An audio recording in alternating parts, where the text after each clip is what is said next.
Hiya. So I just wanted to make a little update. Yeah, I'd like to say things are going really well, but they're not. Things did improve, actually. Last week I had a few days where I did feel a lot more in control of my thoughts, like my obsessive thoughts, and my mood definitely improved a lot as well.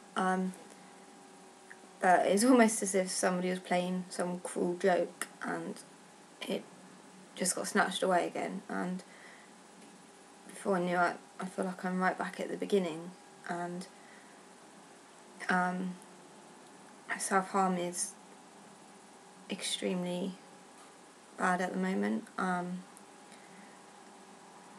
Yeah, it is. I mean, my self-harm has always been quite extreme. But once again, I'm finding that I'm actually petrified of what I want to do to myself, and the fear that I'm actually going to do it is terrifying. My food, yeah, that's quite out of control at the moment as well. I seem to be,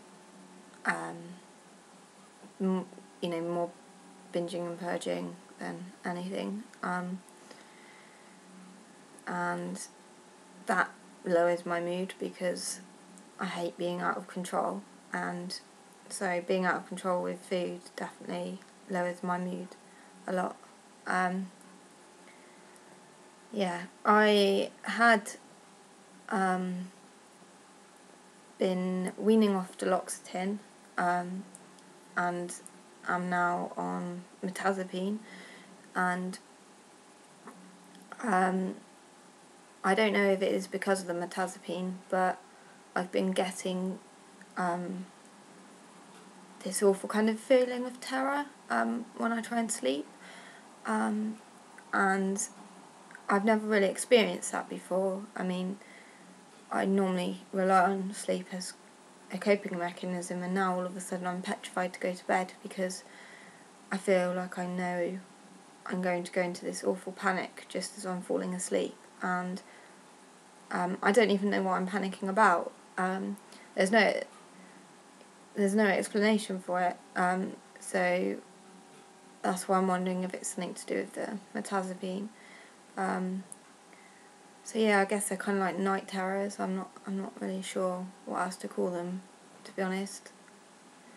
So that's quite difficult because when you're used to using sleep to cope and that's taken away, it's suddenly, what do you do? What do you replace it with? And obviously, it's, for me, replaced with more dangerous behaviours, which is not good.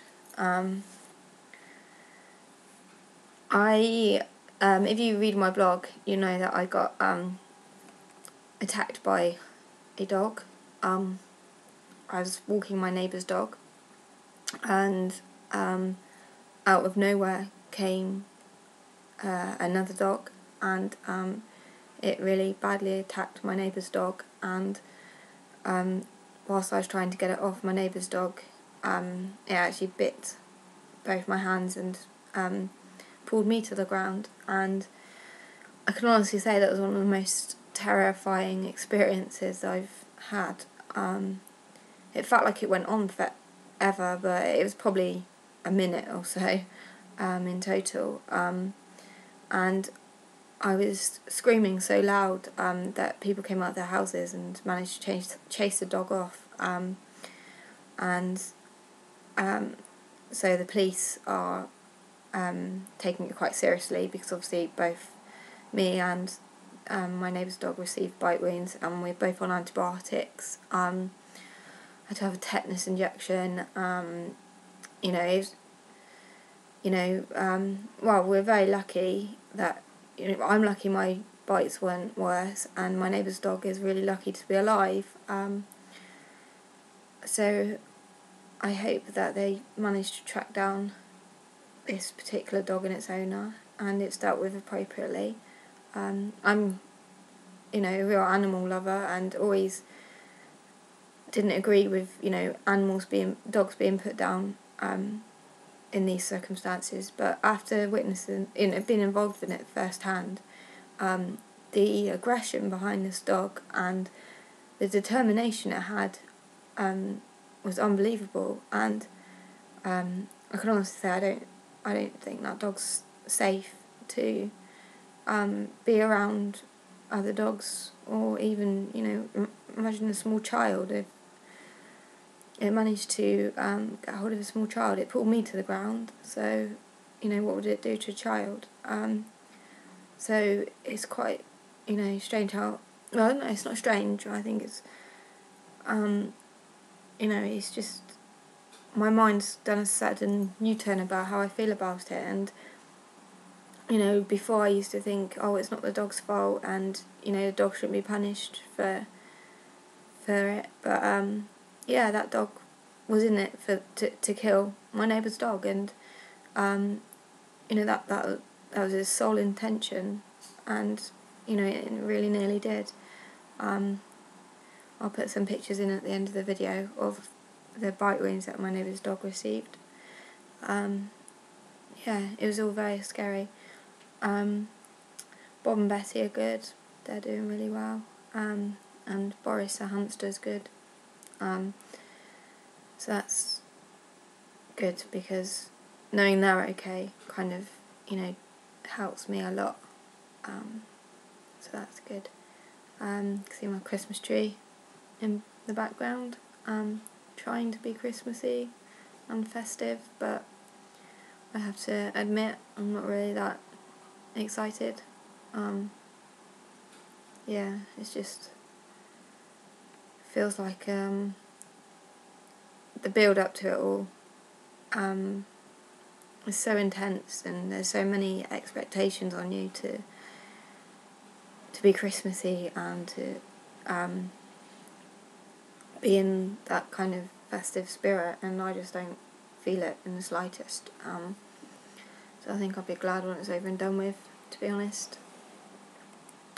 So yeah. Anyway, sorry that it's a bit of a rubbish update, and that, you know, I've not got really anything exciting to say. Hopefully maybe the next time I update it'll be a bit better, because I'm quite tired, and yeah, tired of just being this way and constantly fighting these dark thoughts.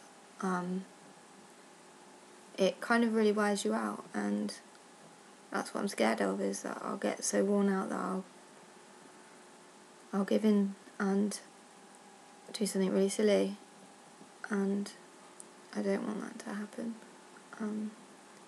So maybe my mirtazapine will kick in and everything will be great, I hope. Okay, take care guys, bye.